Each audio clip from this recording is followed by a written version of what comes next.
안녕하세요. 반갑습니다. 말씀을 사모하는 여러분, 말씀이 여러분의 삶에 기쁨이고 또 소망이기에 오늘도 말씀과 더불어 살아가시기를 바랍니다. 이제 우리는 에스라서로 들어갑니다. 그동안에 역대상하를 좀 한참 동안 읽었죠. 역대상하를 읽으면서 하나님께서 사람들을 어떻게 보고 계셨는가, 한 사람 한 사람 삶의 이야기는 남의 얘기가 아니라 나의 이야기였다고 하는 것을 우리가 새삼스럽게 깨닫게 되었지요. 그렇습니다. 우리는 이스라엘 백성들이, 특별히 왕들이 어떻게 반응했는가를 살펴보면서 우리의 삶의 기준을 많이 얻었습니다. 역대하 36장 21절은 이렇게 얘기를 하죠. 이에 토지가 황폐하여 땅이 안식년을 누림같이 안식하여 70년을 지냈으니 하나님께서 예레미야의 입으로 하신 말씀을 이루셨다라고 말씀하고 계십니다. 다시 말하면 이스라엘 백성들이 불순종하고 세상을 사랑하고 우상 숭배를 함으로 말미암아 그들이 하나님의 말씀, 예레미야를 통해서 하신 하나님의 말씀을 깨닫지 못했고 거절했고 결국 그들은 나라가 패망했습니다. 그래서 바벨론이라고 하는 나라에 끌려가게 된 것입니다. 그것도 한두 해가 아니고 70년이라고 하는 생애를, 정말 70년이라고 하는 어마어마하게 긴 기간을 그들이 남의 나라에 가서 종살이하게 되고 포로 생활하게 된 것입니다. 그런데 여러분, 이 놀랍게도 에스라 1장 1절로 4절의 말씀을 보면 아주 감동이 넘치는 말씀이 나옵니다.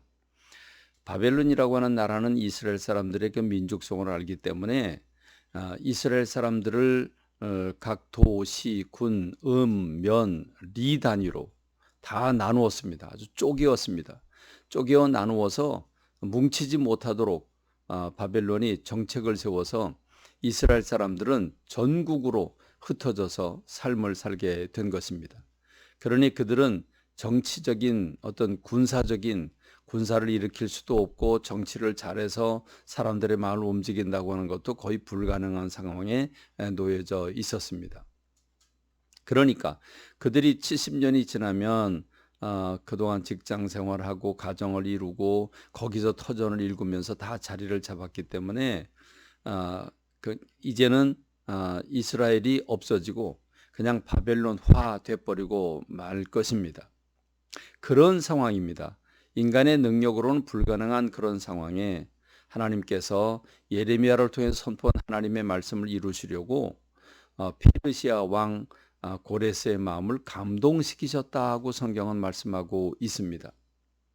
페르시아가 어떤 나라입니까? 그 견고한 영원할 것 같았던 바벨론이라고 하는 나라를 멸망시킨 나라가 페르시아입니다. 그 페르시아가 멸망시킨 그 전쟁사를 읽어보면 기가 막힌 방법으로 그가 그 바벨론을 무너뜨리지요. 다시 말하면 바벨론 제국을 무너뜨린 페르시아 제국은 어마어마한 나라입니다. 그런데 그 고레스라고 하는 초대 왕이 되자마자 이렇게 선포를 합니다. 하늘의 하나님 여호와께서 세상 모든 나라를 내게 주셨고 나에게 명령하사 유다 예루살렘의 성전을 건축하라 하셨다. 이스라엘의 하나님은 참신이시고 너희 중에 그의 백성된 자는 다 유다 예루살렘으로 올라가서 이스라엘 하나님 여호와의 성전을 건축해라. 그는 예루살렘에 계신 하나님이시다. 이렇게 선포를 합니다.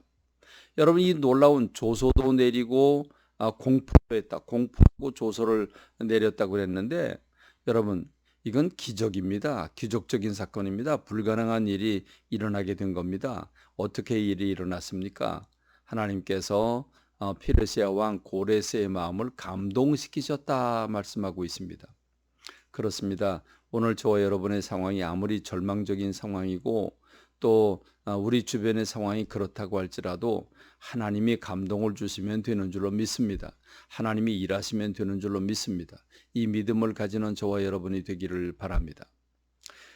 그렇습니다. 하나님의 감동이 있어서 성령님께서 제자들 마음에 임하셨고 120명 가운데 임하신 성령의 감동이 결국 그들의 마음으로 움직여 그들을 통해서 교회가 탄생하고 기독교가 오늘의 기독교가 되도록 이 성령의 역사가 있지 않았습니까? 오늘도 하나님이 일하시면 되는 줄로 믿습니다. 성령님께서 감동하시고 우리의 가슴을 뜨겁게 하시면 되는 줄로 믿습니다.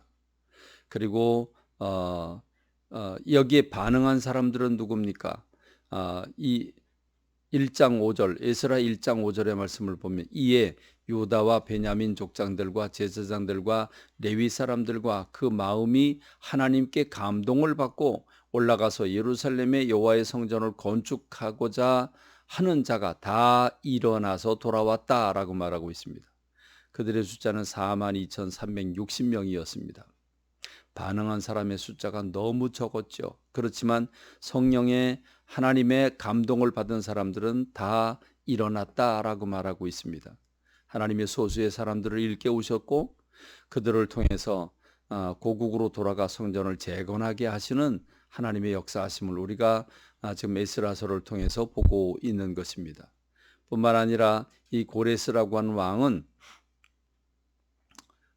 돌아갈 사람들은 돌아갈 뿐만 아니라 돌아가지 않는 사람들, 남아있는 백성들이 어느 곳에 머물러 살든지 그곳 사람들이 마땅히 은과 금과 그 밖의 물질과 물건과 짐승으로 그 외에도 예루살렘에 세울 하나님의 성전을 위해서 예물을 기쁘게 드려라 라고 명령을 내립니다. 그래서 물질까지도 공급해 주지요. 그리고는 느부갓네살 왕이 빼앗아서 자기의 신전에 갖다 둔 예루살렘 성전에 있던 금, 은 그릇들을 다 5,400여 개나 되는 그릇들을 다시 다 돌려주면서 가져가라고 하고 성전 재건에 대한 비용도 보태주는 그런 그 페르시아 초왕을 우리가 보면서 하나님이 일하시면 되는 줄로 믿습니다. 귀국한 지 7개월 만에 전국에서 모였고 예배를 회복합니다. 그리고 귀국 후 2년 2월 그러니까 1년이 지나가고 2달이 지나가 14개월이 지나간 시점에서 성전 재건을 시작합니다. 성전의 기초를 놓을 때에 나이 많은 족장들은 옛날 솔로몬 성전을 기억하고 있었기에 그들은 참 통곡을 하면서 이 감격적인 재건을 받아들입니다. 그걸 모르는 사람들은 너무 기뻐서 이 통곡 소리와 기쁨의 함성 소리가 뒤섞였다라고 말해주고 있습니다. 그렇습니다. 오늘도 여러분 성령에 감동돼서 주님의 말씀에 반응하는 저와 여러분이 되기를 바랍니다. 이것이 살 길이고 이것이 복된 길이라고 하는 걸 기억하는 저와 여러분 되기를 바랍니다. 감사합니다. 말씀을 맺겠습니다.